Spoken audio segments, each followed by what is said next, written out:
Welcome to the Clear Admit MBA Admissions Podcast. We are excited to have you with us. And today we're going to have a little bit of a departure from our admission-specific content. We are thrilled to welcome to the program folks from the Harvard Business School to talk about the new venture competition, which took place on April 19th. Brought together 12 finalist teams made up of students and alumni to pitch for $315,000 in cash prizes as part of the NVC, which is now in its 21st year. And today, there are 3 tracks for the NVC: the student business track, the student social enterprise track, and alumni track. Today, we are pleased to welcome to the show Matt Segneri, who is the director of the Social Enterprise Initiative, which oversees the social enterprise track of the competition, as well as a member of the winning team, Hamza Khan, who is an MBA student in the class of 2019 and won the grand prize of $75,000, as well as the $5,000 crowd favorite prize for Umbelizer. And in today's show, we're going to learn more about the competition as a whole and about the winning team. So welcome. Thanks so much for joining us. Absolutely. Thanks so much for having us. So I'm Matt Segneri. I'm the director of the HBS Social Enterprise Initiative and a 2010 grad. And at SEI, we oversee an array of different programs for which our students, faculty, and alumni and executives who we bring in through our programs are working to tackle society's toughest challenges and create high-impact social change, one of which is the social enterprise track of the new venture competition. Thanks for having me, Jeanette. My name is Hamza Khan, and I'm currently a first-year MBA student at HBS. Prior to coming to business school, I was working in private equity in emerging markets. Fantastic. Again, it's great to have you both here with us.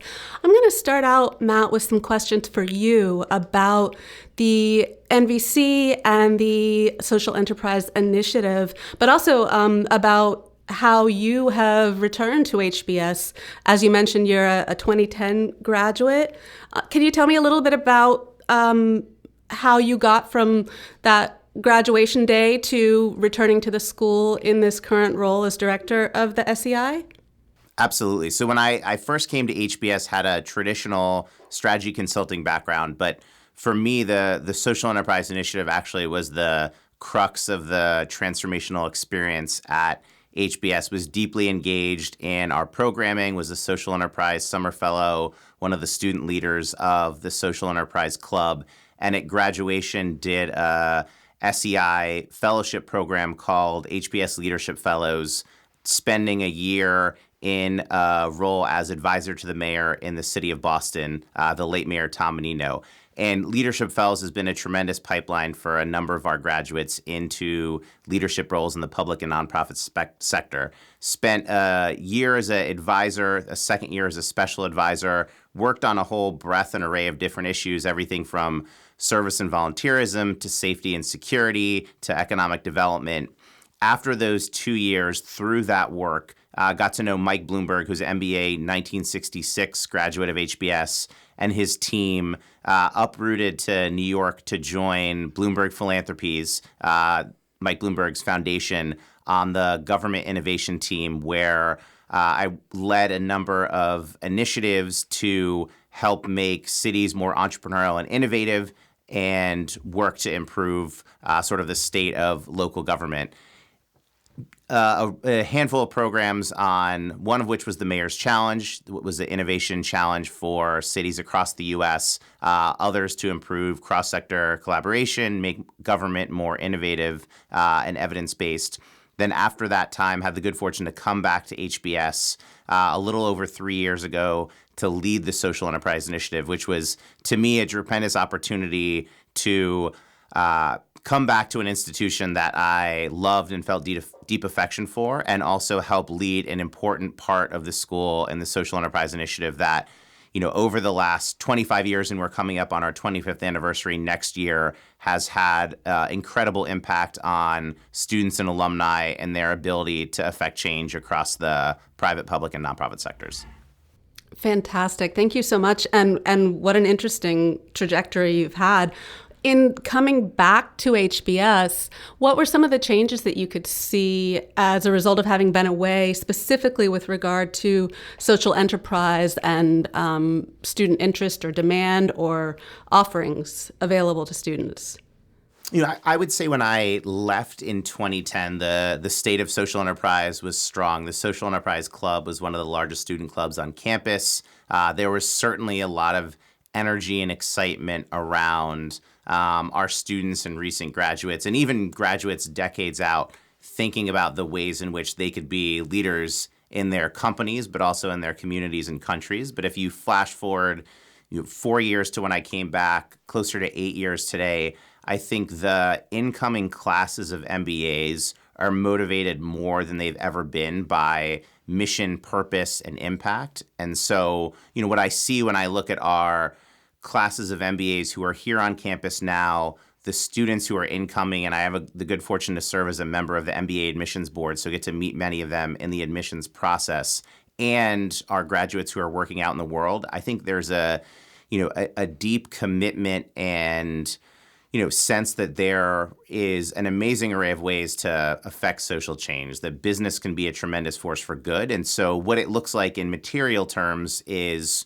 having a banner year in the social enterprise track of NVC. We had a record number of teams this year. It's the second banner year in the last 3 years. So there's certainly an uptick in the ways in which people see new ventures as a vehicle to tackle some of these complex social problems. And I see, just as a couple other spotlights, people being more compelled by going into impact investing, thinking about how to create social and economic value at the same time. More folks thinking about going into government, whether that's running for elective office, which we have a ton of alums doing in the 2018 cycle, going into local government and appointed roles, or thinking about launching new civic technology companies that are creating a lot of value for citizens. I think the truth about social enterprise is that it is a big tent. There's so many different ways to make an impact, and a place like HBS that's graduating 930 students every year is sending an incredible pipeline to talent in so many different parts of the social enterprise sphere. That's fantastic. And would it be accurate for me to say that this is a shift in terms of more students looking to have a means of giving back immediately upon graduation, as opposed to a trend of returning to ways to give back later in their careers? I think that's right. So as I look across HBS alumni, about 12% work full-time in social enterprise. And so there certainly is a record and tradition of people finding ways to give back in their primary career paths or often in their second careers. In addition to that, the array of board, service, and leadership is strong within our alumni ranks. 37% currently serve on boards. In lifetime, it's closer to 2/3 or 70%. And then many are deeply engaged in service and volunteerism capacities, whether with schools in their communities, other efforts with cities and local boards. And so the history is certainly there. What's changed, I think, is the ways in which people are getting involved in this work early in their careers. Some people talk about a model of learn, earn, and return, where you have your traditional schooling, you embark on a career for multiple decades, and then later in life you tend to pursue more of these personal goals, whether it's around volunteerism or philanthropy or a later career. Here we see folks saying, they don't want to wait to affect the change they want to see in the world. And so they go in a number of different directions that are social impact related at graduation. Some go into existing large nonprofit ventures. Some start their own new social enterprises. Some go into government. Some go into large companies where they're working on creating shared value or corporate social responsibility. There's no one right way to do social enterprise, but I think the thing that has changed is people are getting after it right away when they graduate. That's great to hear. And I do want to focus on the NVC, but I'd also like to hear a little bit more about your responsibilities as director of SEI beyond the NVC. Can you just sort of paint a picture of your overall responsibilities and where NVC fits into it? So within SEI is this exciting tent in the big tent in the nexus of all the activity happening at HBS in this space. So I have the good fortune to get to work across our MBAs, our executives, our faculty, our alumni, and then sort of broad leaders in the field. And our mission fundamentally is linked to the mission of HBS, which is to educate leaders who make a difference in the world. And ours is to educate, support, and inspire leaders across all sectors to tackle society's toughest challenges and make a difference in the world. And so for MBAs, we're working on academics, writing new cases, launching new courses, helping with a host of different career supports, both during the summer at graduation and over the course of their careers. Community building, this thriving social enterprise club, 1,000-person strong social enterprise conference that happens every year, and an array of other clubs. And then the new venture space is another critical piece for our MBAs, of which the new venture competition is the shining light in that. We also run a portfolio of executive education programs for leaders across sectors, everything from strategic leadership to performance management to board governance, to work with the local Chamber of Commerce on their Future Leaders program.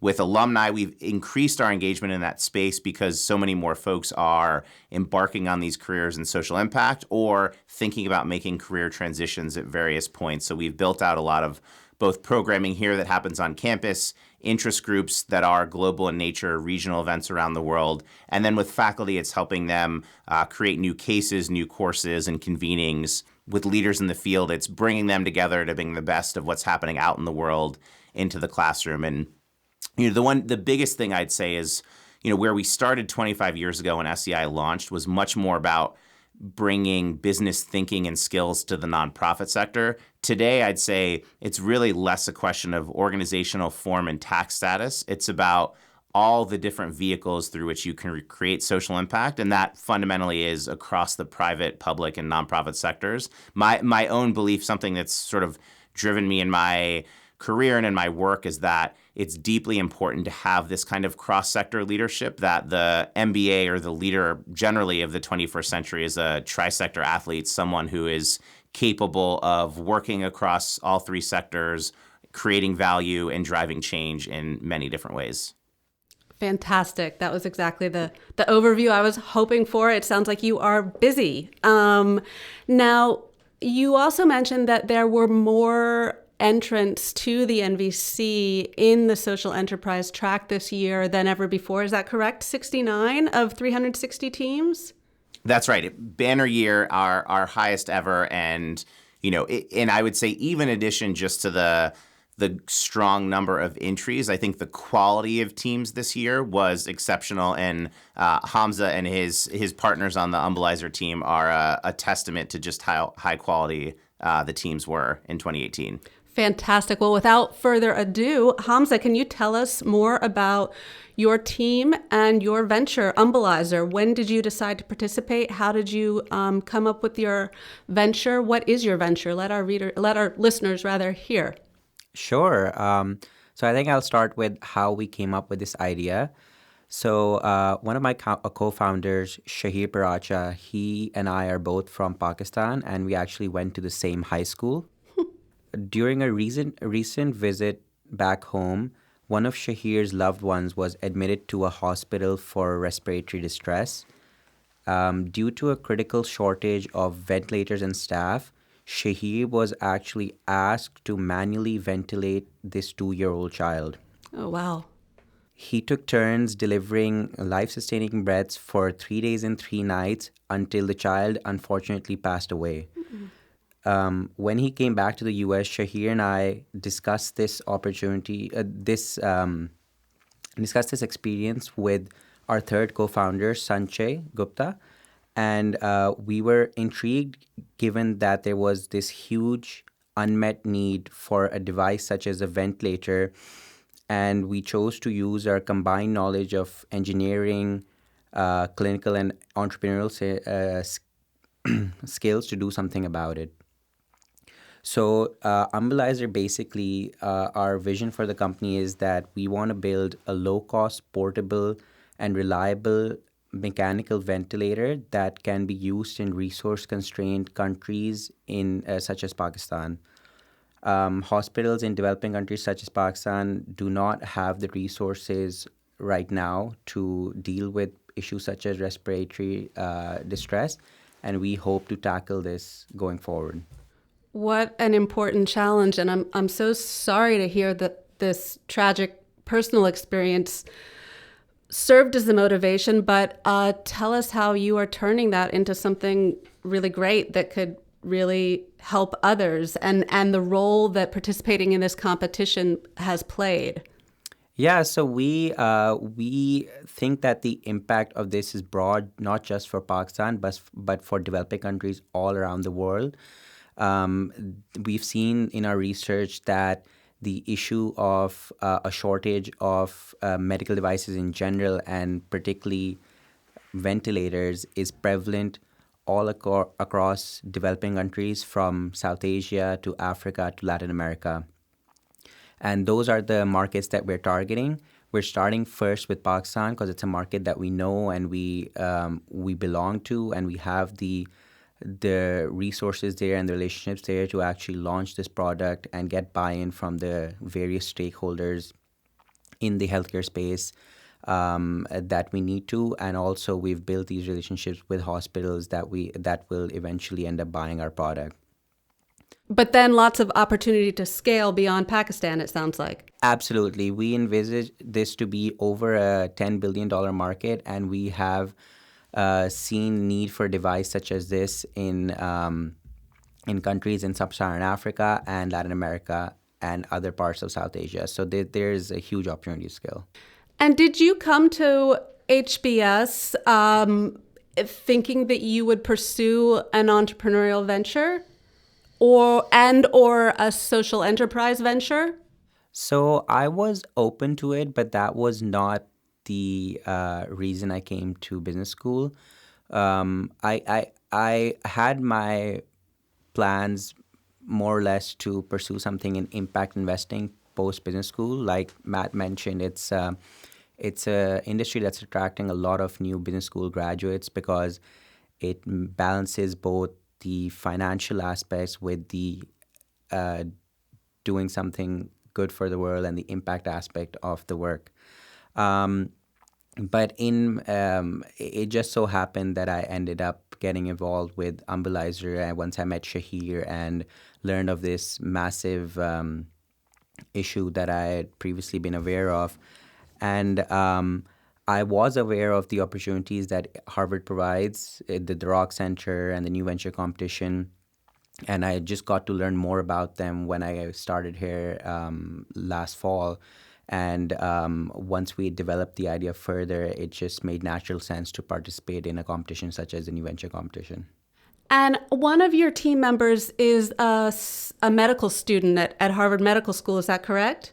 Yes, that's correct. That's Sanjay Gupta, one of the co-founders. And it sounds like that's probably pretty integral to developing a respiratory device.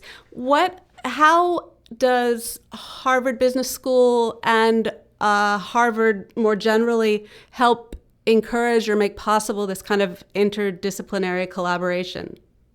Yeah, I think so. That's the beauty of Harvard, that you have all these great institutions in this cohesive environment. So you have HMS, you have the Kennedy School, you have Business School, you even have undergrads, all co-located. And also there are events that attract all students from all four of these different schools, where they interact and learn about problems such as these. So we really didn't have to go far to build out our core team's clinical engineering and business foundation, because this Harvard community provided us access to each other, and it really helps you transform an idea to an actual product with a compelling business model. So Sanjay, for instance, he brings a critical understanding of lung physiology to our team, as well as perspective on how our device fits into the context of bedside care. I bring more or less like the business side of things, the business acumen and the financial perspective. And Shahir, he's the engineer and the chief architect of the product. Kind of a dream team, it sounds like. What were some of the most challenging aspects of the NVC? There are multiple rounds that you have to go through, and lots of very talented, experienced judges to convince that yours is the team to choose. What was that like? It wasn't easy, I'm not going to lie. But I think the hardest part of the competition was also the most valuable. So when we presented at the semifinals and then later on the finals, we got a lot of probing questions from the judges. And it really, it's hard to think of answers in that moment in time. But when you reflect on it, this is actually really valuable questions that these industry veterans are raising, and the feedback that they provide and the questions they ask allow you to judge your own business from a fresh perspective. So when we pitched in the semifinals and we got all these questions and this feedback from the judges, it helped us to iterate our own pitch and to refine and retune our business model until it was just right. And then we took that to the finals. So the constant probing from the judges, while it is pretty hard to being on the receiving end of that, it's very valuable. It strengthens the venture as part of the process. Matt, I wonder if you could weigh in a little bit and tell me a little bit more about who the judges are. That many of them are HBS alumni, is that right? That's right. So as Hamza said and you mentioned, there are 3 rounds of judging in the social enterprise track. So the 69 teams come in. We have a preliminary round of leaders across the university. So executive directors of social impact centers, faculty who are weighing in to winnow that group down to 16 semifinalists, all of whom pitch live. And we bring in a panel of 20 judges from around the world who it's a combination of investors, social entrepreneurs themselves, philanthropists, ecosystem partners, consulting partners, sort of a representative cross-section of folks who know this world particularly well. We narrow that 16 then to 4, and those 4 come back on the day of the finale to pitch in front of, an especially senior team of judges who are, partners at VC firms. They're running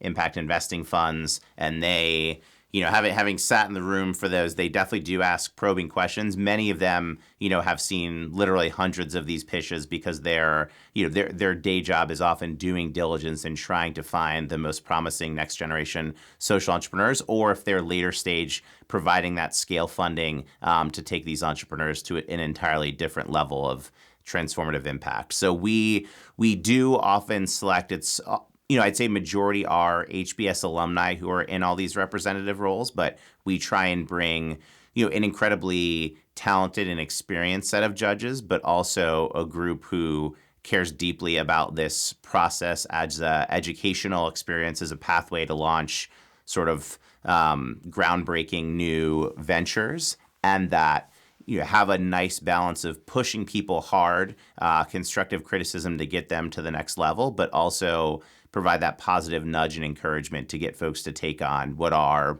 some of the great intractable problems that we face as a society. And what's your process like when you reach out to potential judges? What is their response? Is it a tough sell, or do you have people lining up to take part, or somewhere in between? It's, we feel fortunate having the social enterprise track launched in 2001. So it hasn't been there for the full 21 years, but most of the years. And there are some judges, very few who've been there since the very beginning, but we do have a stalwart set of judges who are sort of seasoned, battle-tested folks. So we have a returning bunch each year, and then we always try and round out that group with, up-and-coming leaders in the social sector, and also just folks who we sort of see and encounter in different places. We feel fortunate that the quality of student teams and ideas is really the key recruitment force. They want to come, and they keep coming back because they're seeing folks like Hamza and our runner-up and all the other great teams who are part of the track, because that's what, we don't want to sell too hard. We want to let our incredible students in their ventures speak for themselves.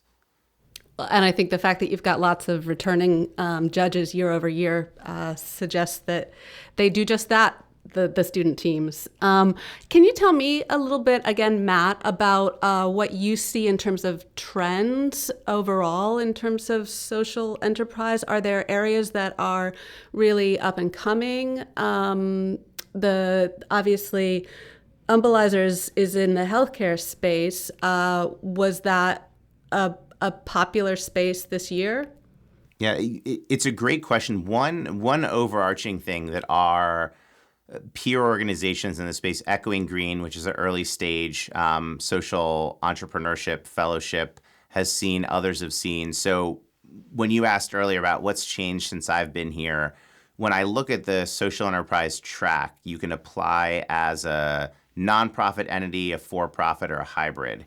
And contemporaneous to when I was a student, it was probably the overwhelming majority, 75, 80%, had nonprofit models. Flash forward to this year, and it's the inverse of that. So many more of our teams are pursuing for-profit and hybrid models, and that's an evolution consistent with the social enterprise space. Why that is could be any number of different things. I think folks are trying to pursue more sustainable business models that let them scale. And so thinking about the earned income, funding streams, other ways that they generate revenue is critically important to how they do it. But I think a lot of social entrepreneurship is rooted is rooted in sort of traditional entrepreneurship of how you're solving a problem and thinking about how to take on the problem in as big a way as possible. So that's been one overarching theme in terms of how the field has shifted and evolved. In terms of specific issues people are taking on, the breadth is incredible. It's everything from healthcare, as you mentioned, to climate, to education, to agriculture.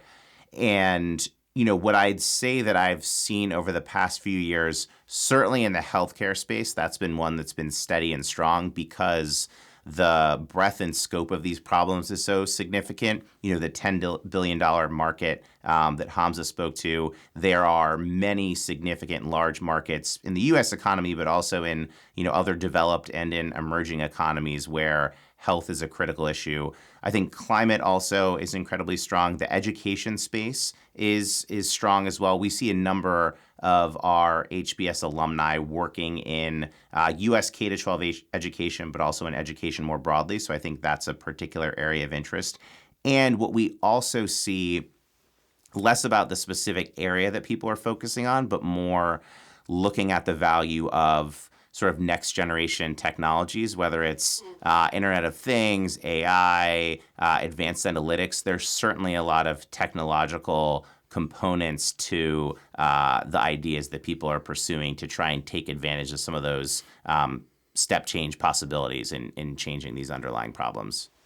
The other trend that I've seen, and it's true of Hamza and the Umbelizer team, is the extent to which these interdisciplinary teams are shaping up. So the social enterprise track is one Harvard at its best. It's headquartered at HBS, but it's open to graduate students across the university. So this notion of cross-pollination, bringing business school students together with leaders in policy at the Kennedy School, in medical devices at the medical school, is increasingly common because taking on these complex problems often does entail bringing people together at the intersection of ideas and careers and experiences. And so that's something we actively cultivate, and we're really excited to see is more of these folks working together with different skill sets to bring the puzzle piece together to take on some of these tough problems.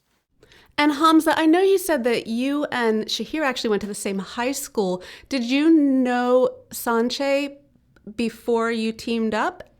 And if not, how did you reach out and collaborate with someone with that medical and healthcare background? Yeah, so Shahir actually took a course at the med school where he met Sanche, and he knew him from then, and that's how Sanche got involved in the venture as well. And Matt, in the case that you have a team that is missing an interdisciplinary component, another partner who would bring another set of skills and expertise, how do you help make those connections? So I'd say there's formal and informal routes to the matchmaking of teams. When the new venture competition kicks off, Social Enterprise Initiative and the Rock Center for Entrepreneurship host a kickoff session where we give teams who have an idea in progress 45 seconds to get up and pitch. There's a couple hundred people in the room, and so some of the matchmaking happens there where they share a little bit about their idea and what their needs are, if they need a technical co-founder, if they need a sales and marketing person. And then as we, over the course of the year, get to know these students and their ventures, a lot of the matchmaking is informal. So one of the great benefits of my job is getting to talk to amazingly talented young leaders across Harvard, focused at HBS, but social entrepreneurs from all over, in partnership with my colleagues at the iLab, where the iLab is this great sort of nexus of all these different students who are working in residence in a space that is open to the full university, but on the business school campus. So we try and provide a lot of these channels, but know that these ventures are iterating so quickly that sometimes it's a just-in-time need for the team roles that they need to fill out. We also, I should say, support a number of these social entrepreneurs in addition to the new venture competition through our Social Enterprise Summer Fellows program, which is 60 to 75 folks each summer who are working in a multitude of different roles in social enterprise, but many of them who we're supporting are folks who are trying to advance their own venture during the summer between their first and second years and working full-time on that. And Hamza, you are a first-year student, is that correct? Yes, that's correct. And so is that type of opportunity over the summer something you might consider? I have considered pursuing them, and like Matt mentioned, there are a variety of different industries and different opportunities for HBS students. I think it's a great way for students who are looking to get involved in this sector to take like a trial run this summer. Unfortunately, I already have an internship for a summer, so I won't be pursuing it, but I think it's a great way and a great program overall. The Umbelizer team won a total of $80,000 in prize money through the NVC, is that right? That's correct. And tell me what is that going to help your team do? So this will help us really take off now. So we're going to finish iterating the product. We're on prototype 3, version 3 now. We also plan to start the regulatory approval process.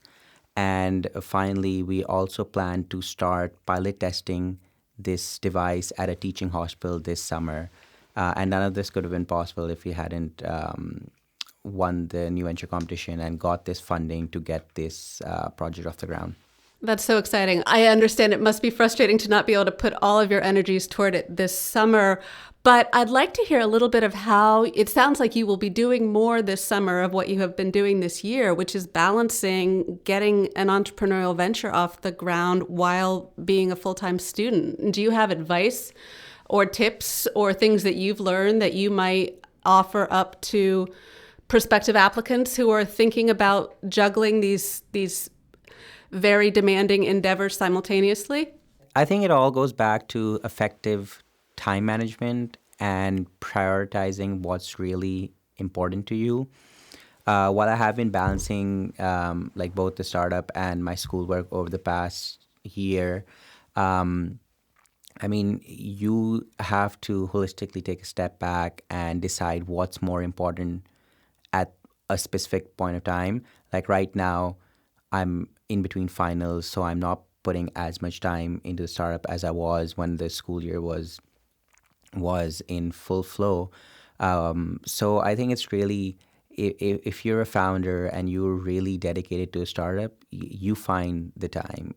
Everyone's says that business school is always really busy, but if you're really dedicated to a specific cause and if you believe that a company is your baby, you'll do what it takes to find the time to work on it. And for as much of a challenge as that time management presents, are there also advantages to pursuing an entrepreneurial venture while you're a student, being surrounded by resources and professors who can perhaps provide guidance and other students? Absolutely. I think it's the best time to pursue a venture because you will never have such a close and easily accessible network as you do while you are in business school. So we've spoken to professors at the medical school, at the business school.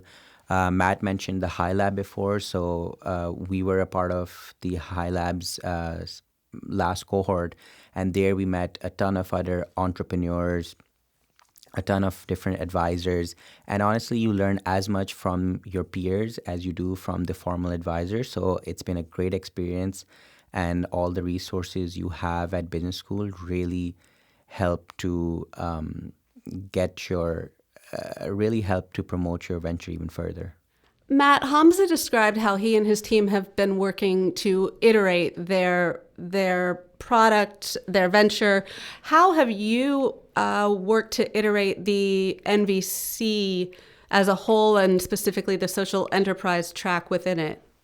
It's a great question. So there are some parts of the process that have been strong and steady over its lifetime. I think the judging model has worked relatively well. What's changed are some of the mechanics and the inputs in the process. So we run now a pretty robust social entrepreneur workshop series on the front end before the competition even starts because, ultimately this is about creating a rigorous and supportive environment for our students to help advance these businesses. And, I think Hamza framed it perfectly by talking about what an opportune time it is to try and build these ventures while you're here as a student. And we see more and more folks who are doing that juggling act. And even, in Hamza's case, where they have a traditional pursuit for a summer internship, but are still trying to get these ventures off the ground on the side. The other things that have changed, I think the composition of judges as the portfolio of ventures and ideas that students have put forward have changed. We've evolved the judging panel a bit. We've had sort of, what once was the business plan competition a handful of years ago and was a strong part of campus is now, at our new venture competition finale a few weeks back is a true community event, 600 people strong, really sort of robust sets of prizes and commitment to this work. And so, the process for us hasn't changed a ton. It's more sort of continuous improvement and iteration than it is whole-scale reinvention. But what we feel especially proud about is what's sort of changed outside of the new venture competition. SEI is coming up on its 25th anniversary next year. And when the Social Enterprise Initiative launched at HBS, we were the pioneer in the space, the first business school to launch a center on social entrepreneurship. But what once was a novelty now is a necessity. As you know from the great work you guys are doing at ClearAdmit, you won't find a top business school without one. And, MBAs, both in our new venture competition and sort of across the HBS landscape are, they're thinking more about mission and purpose in the work they're doing. They're not just focused on economic value. They want double and triple bottom lines. And one of the most exciting things I think that's happening now, you mentioned at the top, the student business track and student social enterprise track is, the challenge that some of our students find in which track to go in because the blurring of sectors is certainly the case. And, one of the things that we take a point of pride in is one of our finalists last year, our 72 plus in the social enterprise track, who you'll be talking to in a little bit, was the winner of the business track this year. So I think the conventional boundaries are blurring and more, not just in the social enterprise track, but more of the ventures coming out of HBS and business schools around the world are deeply committed to creating as much social and environmental value as they are economic value. I think that is such a wonderful shift, and I hope it only continues. And I'm really grateful to all the work that you're doing to help promote that shift. What can you talk about just one or two other triumphs that have come out of the social enterprise track in the NVC's recent past? Yeah, a couple that I'd point to. So one of our, and in the interesting thing I'd say about the social enterprise track, and I know it's equally true of folks in the business track, where some of their greatest successes weren't necessarily the winners or runners up. Ultimate Confidence, the Umbelizer, will be the shining star of 2018. But we find that, we've had amongst the winners and runner-ups, Tomato Joss, which was runner-up in 2014, is doing amazing work with small farmers in West Africa to improve their sort of creation of tomato paste to create, a terrific food product, but also economic opportunity. When I think about one of last year's winners, Flair, which was the winner in the social enterprise track, is thinking about tech-enabled safety devices for women to improve personal security. It's a hardware play that's doing amazing work in the prototyping. And as I look back through time, there are a number of different health ventures, economic development, ed tech, and a few others that are closer to home. When I think about Unlocking Potential, which is a school turnaround organization that has created one of the strongest performing networks of in-district charter schools here in Massachusetts. That was a 2010 entrant. New Leaders for New Schools, which was back in the very early days of the social enterprise track, have done amazing work to build a new pipeline of talented leaders in urban public schools. So it's hard to zero in. We don't have the same metric in the social enterprise track. There's certainly some unicorns that have come out of more traditional business track side of the house, but for us, I think we have a handful that are doing great work here in the greater Boston area. Global Citizen Year, which is based out in the Bay, doing amazing work around a bridge year between high school and college where young people are working internationally in service roles. So it's a lot of excitement and successes to point to. And I'd say we're deeply excited to see where the 2018 winner and runner-up go, because the social impact that these folks are creating the world around is really inspiring. That's really exciting to hear. I have one more question for you, Matt, which is what kind of continuing support do you offer to teams like Hamza's and others that have participated in the MVC as they go forward with their ventures? And is there sort of an NVC alumni club? Yeah, it's a great question. So the cash prize is certainly significant to getting folks off the ground, but we provide a number of in-kind supports through our generous sponsors, everything from Amazon Web Services to consulting support through Bridgespan to legal support for our winners to fast tracking in Mass Challenge, which is an incubator accelerator here in Massachusetts with offices globally. Echoing Green, we fast track for that early stage social entrepreneurship fellowship. And then also they have space on campus through the iLab in the near term.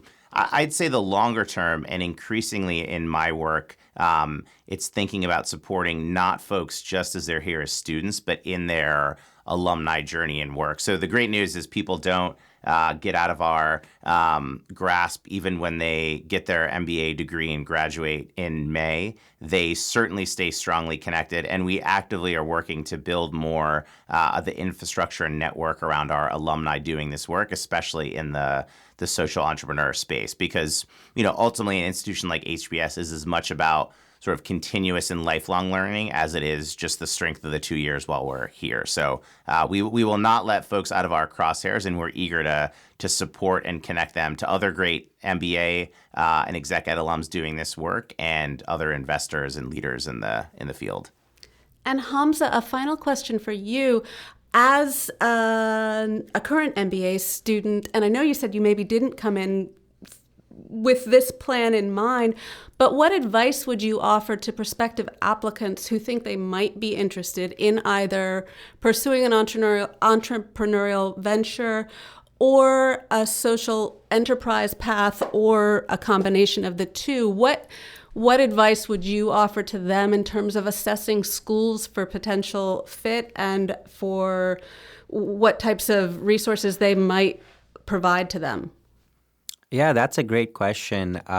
So while I kind of accidentally fell into it, I'd say that people who are actively pursuing an entrepreneurial venture or a career in social enterprise should really focus on what these particular schools are offering. So I think one thing that we haven't yet talked about is the class offerings. So there are a ton of social enterprise related classes that you can take in your second year at Harvard, which are very relevant to your journey as a social enterprise innovator. So that's one great resource that you can leverage and that you should think about when you're applying to business school. Another one is obviously the entrepreneurship ecosystem at the school. So at Harvard, you have the High Lab, you have the Rock Center, you have the Social Enterprise Initiative. All of these are great resources where you can learn not only from formal advisors, but also from peers, from professors who can help guide your venture to the next stage. And then finally, you have these different competitions. So you have Harvard has the new venture competition, MIT has its own. Most big business schools now have some sort of entrepreneurship competition, and it's just another way to get great feedback and promote your venture even further. So I think those are some of the things that I would consider if I was an applicant right now and trying to figure out what sort of schools would best enable me to launch my venture. That's terrific advice. So just to recap, you would encourage students to take a look at the curricular offerings around social enterprise, as well as institutes like the Social Enterprise Institute at Harvard to provide support, and then the opportunities for business competitions. Yeah, absolutely. And just the broader entrepreneurship environment, which at Harvard you benefit from the Harvard Innovation Lab and the Rock Center. And the opportunities for cross-disciplinary collaboration. Well, fantastic. This has been really a pleasure for me to learn more about what you're up to. I can't wait to see how you take the prize money and move into the next stages with Umbelizer. And Matt, I hope that you get more and more entrants to the social enterprise track with each passing year.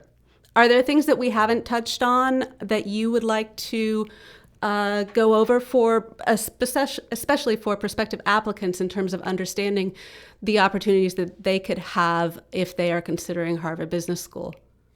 I think for folks who are interested in the social enterprise space, there's no better place to come than HBS, by virtue, first and foremost, of the incredible student community who many of whom have work experience in the space, many of them want to transition into it, but it's just an exceptional group of people. I think, as Hamza pointed to, the academic offerings are tremendous. We have social enterprise cases spread across all the different first-year courses, the array of elective courses, a new course on impact investing, on public entrepreneurship, on reimagining capitalism, business at the base of the pyramid. There's a whole host there. I think the career supports and supports for launching new ventures are strong, as are the sort of outside of the class community efforts based on student clubs, speakers on campus. I'd say there's never a dull moment if this is the work you're interested in. And so, always excited to see the great folks who come through the application process as part of the admissions board. And I think more and more of the young leaders coming to HBS have a deep passion and commitment to want to pursue this work early in their careers and later in their careers, as has always been the case. So it's a great privilege to work with such talented social entrepreneurs, and we're really excited at SEI to see all the great work they're going to do in the world. Well, I'm really glad to hear that there are more and more coming. I think our world needs it now more than ever, perhaps. So keep up the great work. And Hamza, best of luck juggling the summer internship and the pursuit of your venture. And we will be looking to you to save lives in developing countries around the world. Thank you so much. Thank you. And to our listeners, as Matt alluded to, we will have a second episode in the near future that will feature the winner of the NVC in the student business track. So stay tuned for that. Thanks again to our listeners. We have one more request, which is that you take a minute and review the podcast on iTunes and subscribe so you won't miss any episodes. The more reviews and subscriptions we have, the more great interviews we can bring to you. Again, a huge thank you to Matt and to Hamza for joining us. And with that, we are signing off. We look forward to having you with us next time. Thanks.